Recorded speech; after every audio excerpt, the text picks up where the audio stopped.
सबसे पहले मैं सर आपसे पूछना चाहूंगा, आपने सलमान अहमद साहब की मुलाकातें करवाई डीजीसी के साथ, और लेकिन कल हमने सलमान अहमद साहब को देखा कि जलसे में खड़े होकर उन्होंने नारे भी लगवाए और पूरी पाकिस्तान तहरीक इंसाफ की जो क़यादत थी उनकी जानिब से इदारों के ऊपर जिस्म की नारे भी लगवाए गए, उनको तनकीद का निशाना भी बनाया जाता रहा।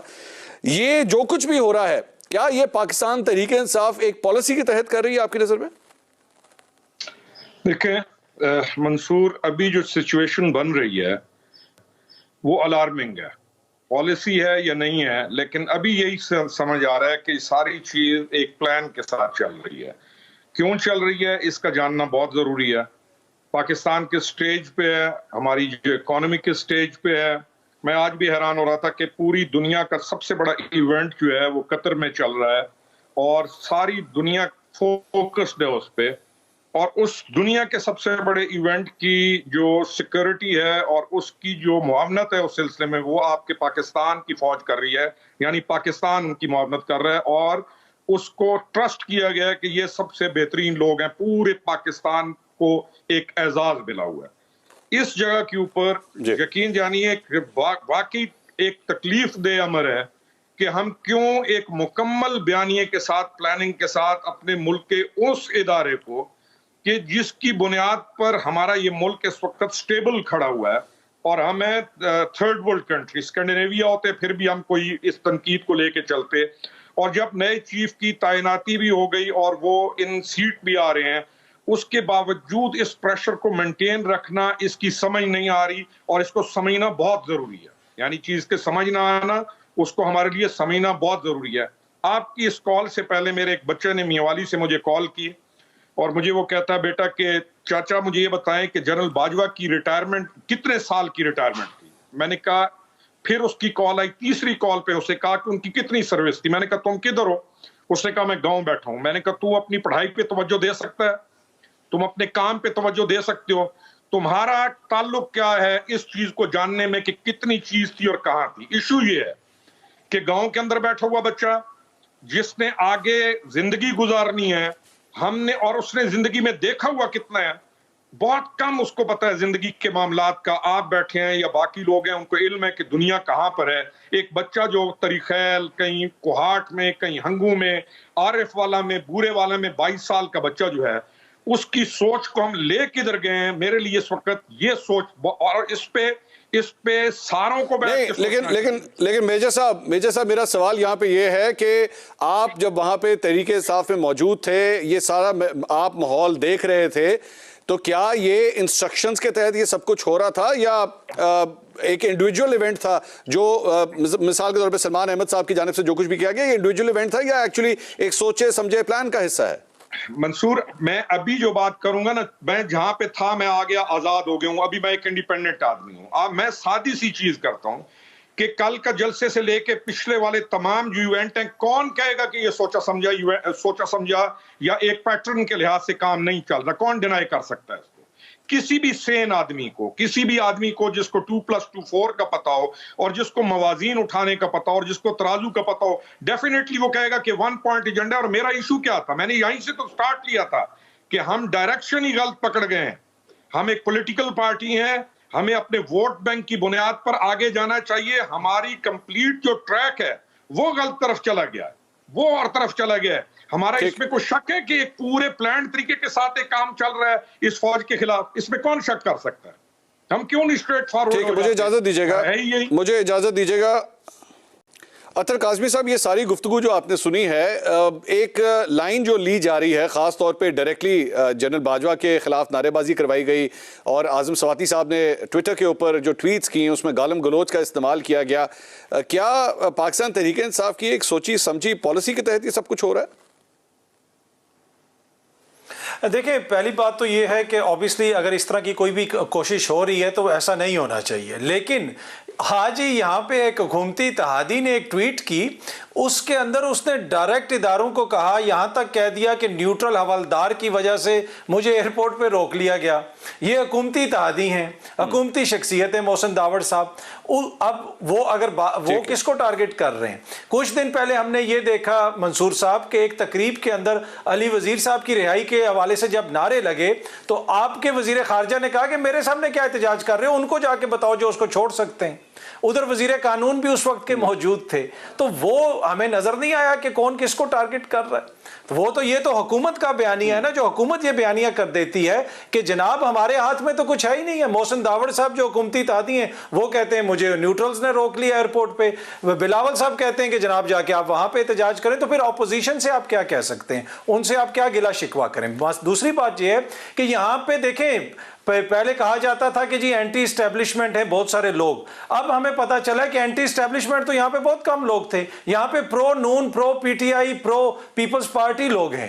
एंटी एस्टेब्लिशमेंट कोई भी नहीं। अगर एस्टेब्लिशमेंट एज लॉन्ग एज आपके साथ है तो आप उसके हक में हैं। अगर मियां नवाज शरीफ साहब लंदन में बैठ के जनरल बाजवा से जवाब मांगे तो वो कोई बैनुल अक़वामी साजिश नहीं है।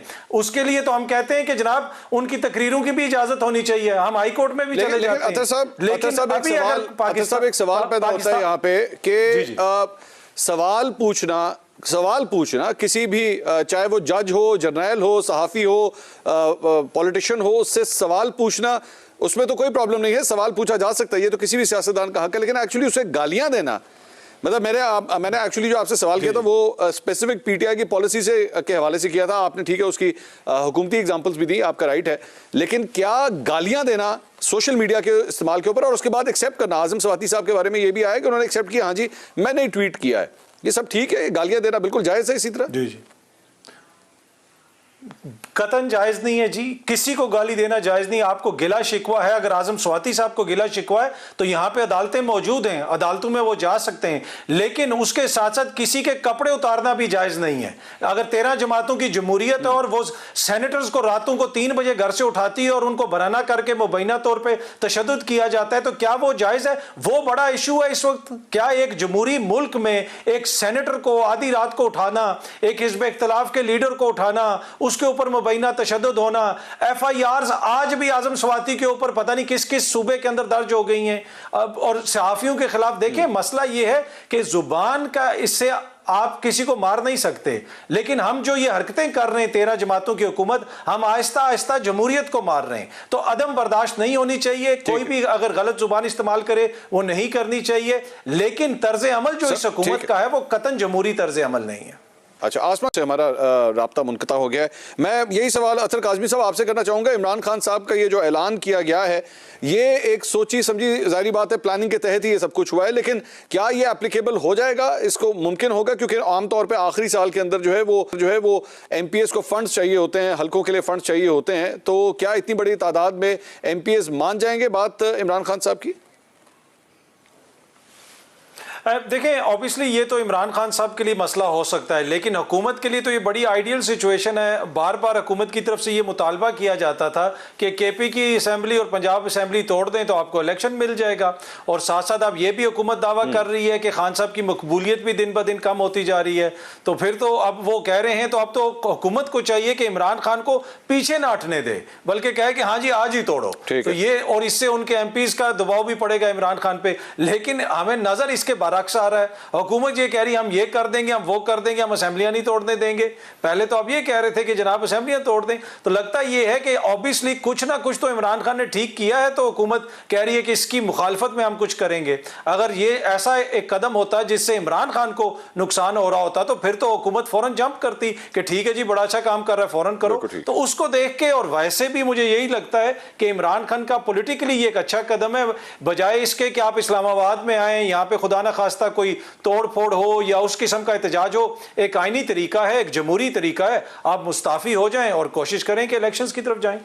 सना साहब, आप एक तो जो पिछला सवाल था उस पर आप कमेंट कर रही थी, हमें ब्रेक पे जाना पड़ा। बात वो जो डिविजन्स की हो रही थी, anti establishment, pro PTI, pro PMLN, उसके ऊपर हम गुफ्तगू कर रहे थे, उस पर आप कमेंट कर लीजिएगा, फिर मैं अगला सवाल करता हूँ जी।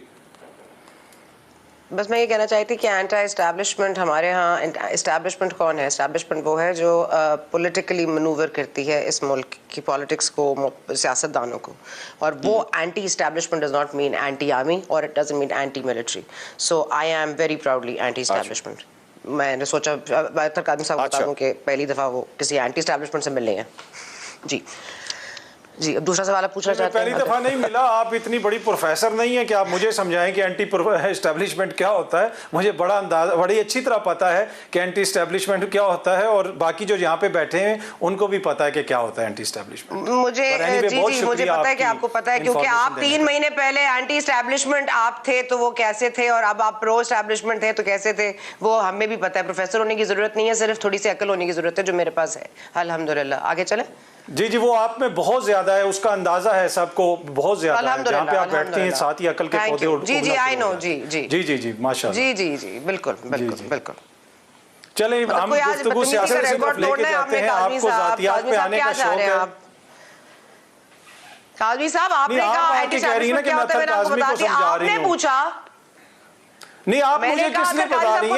मैं आपकी क्लास में ट्यूशन पढ़ने आया हूं। एंटी एस्टैब्लिशमेंट आप मेरी थी, आपकी क्लास में मैं ट्यूशन पढ़ने आया हूं। मुझे पता है कि आप बहुत सीनियर हैं, मुझसे उम्र में भी बहुत बड़ी हैं, लेकिन मैं यहाँ पे आपसे ट्यूशन पढ़ने नहीं आया। मैं यहाँ पे प्रोग्राम में, आप मेरा नाम किस लिए ले रही हैं? आप मंसूर साहब से बात करें। आप मुझे ये क्यों कह रही हैं कि मैं अतर काज़मी को बता रही हूँ? ठीक है, आप बहुत सीनियर हैं, बहुत बड़ी हैं मुझसे, लेकिन मैं आपसे सीखने के लिए नहीं आया, मैं अपनी यहाँ पे राय देने आया हूँ। Thank you. मैं आपसे ज़र्फ में भी बड़ी हूँ, इसलिए I am just going to ignore it because you have just mistaken what I have said and misunderstood, जो कि काम है आपका, दैट्स फाइन। मैं आपसे ज़र्फ में भी बहुत बड़ी हूँ। आगे चले।